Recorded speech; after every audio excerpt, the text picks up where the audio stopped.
Welcome back to True Blue. Blaine Fowler back in studio with us after a tough one on the road at TCU. Yeah, it was tough, and this was a case of BYU matching up very well with TCU, much better than they had the last couple of games, and it was unforced errors that really caused the problems for BYU in this one. And, you know, there are turnovers that are takeaways, and there are turnovers that are giveaways, and BYU had far too many giveaways in this ball game to come out alive. And they started out with problems in the punting game. This snap hit the up back, the blocking back, and Stevenson kicks the ball out of bounds, but this resulted directly in a touchdown for TCU. In fact, 28 points off of the punting game. Riley Nelson having some problems with pressure and throws the ball in the middle of the field. If you're going to throw it up with a one-on-one matchup, you want to stay to the outside. You can do that to Cody Hoffman or Ross Oppo on the edge, but it's tough to do that in the middle of the field. More problems with the punt game. A short punt that netted under 20 yards. TCU scored directly off of that. And this was the backbreaker because this is when BYU had some momentum. Under pressure, the ball ends up going backwards. Riley Nelson wanted to throw that thing forward. Holt could not get on the football. TCU recovers, and this really stalled some terrific momentum. When you look at the final stats, look at what BYU did in terms of total yardage. You add that rushing yardage and passing yardage, and then the big advantage in first downs. BYU really dominated this football game physically. There wasn't a speed difference out there. There wasn't a physical difference out there that we've seen the last couple years. They held up very well. It simply comes down to when you give the football away, you can't win against a good football team. Well, the frustrating thing for fans is as they're watching this game, there are enough positive plays, one to keep you watching and to make you think, hey, you know what, we just need this or this to pull it out. And this is a young football team. The linebackers are great. Again, you see Jameson Frazier coming off the edge with Ethan Matamaliuna, and it's good to see Ross Oppo continue to progress. This was a great catch down the middle of the field into coverage. You can throw it up to Oppo, and you can throw it to Cody Hoffman. They'll go make a play. And how about J.D. Falslove? This is when I thought the turning point was coming. Right. I thought that after this punt return for a touchdown by Falslove, BYU had momentum, and they would now win this football game. But you remember right after that, BYU went down, and that's when they had the backward pass for the fumble, and TCU thwarted that momentum that BYU had taken with the punt return. With the quarterback, at what point do you learn that I'm just throwing it away, or I'm just going to take a knee and go down with a sack, as opposed to I got to do something? Well, and Riley will learn with experience where he can take chances, and it's hard to take chances into coverage in the middle of the field.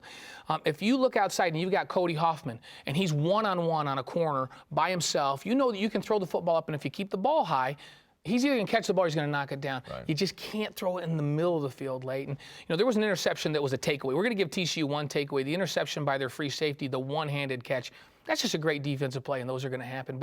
But too many of BYU's errors were unforced. They were giveaways, and that's what cost them the ball game. Certainly, they matched up well with TCU this year, and they were capable of beating TCU on the road. We hadn't seen a punt return since 2006 when McKay Jacobson was a freshman. So we get one the other night. Is it worthy of a helmet sticker? Well, it's not just that, because J.D. Falslove not only returned that punt for a touchdown and what could have been the turning point in the game had everyone else responded, but he was good in the receiving game as well, and he really picked it up. So we're going to give this to J.D. Falslove. We could give it to the linebackers every week because they're good, but I thought that he did a great job, and this was a huge play that brought BYU back and gave them momentum. Great read. He breaks a tackle and tight ropes down the sideline all the way for a touchdown.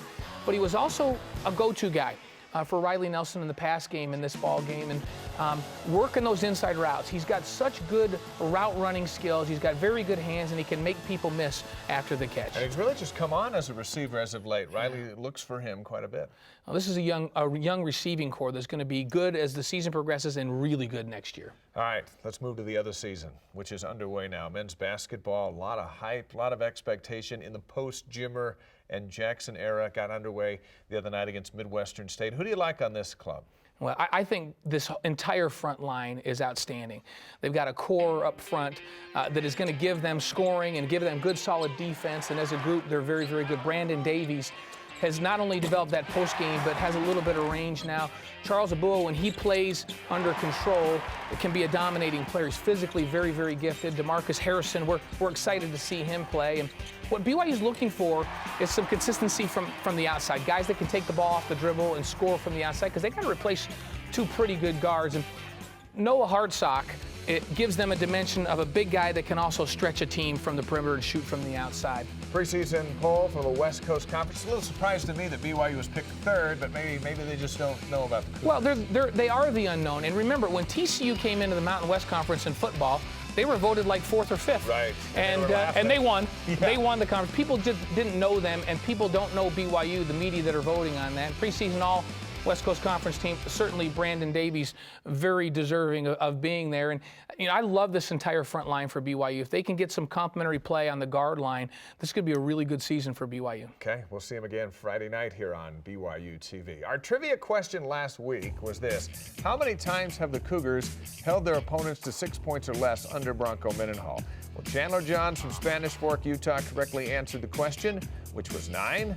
He won the book, What It Means to Be a Cougar. Here's this week's question. J.D. Falslev joined teammate McKay Jacobson as the only members of the 2011 roster with a punt return for a touchdown. Who was the last Cougar to return a punt for a touchdown before Jacobson? Was it O'Neal Chambers, Nate Mickle, Mike Rigel, or Jaron Dabney? The first person to email the correct answer to trueblue@byu.edu wins tickets to this week's men's basketball exhibition game against Dixie, or another prize if you're from out of state and you can't make it here. Last week's Facebook challenge was to post pictures of your best Halloween costume on facebook.com/BYUtv Sports. And here are some of the photos we took in, and there are a lot of cute ones. These kids will be out working the street tonight, trick-or-treating in some of these. He's ready for the ball game. That kid went all 4 quarters. This week's challenge is to post your best picture taken at a BYU game on facebook.com/BYUtv Sports. We'll show you the best ones on True Blue next week. Speaking of next week, the football team gets back to work with the Idaho Vandals coming to town.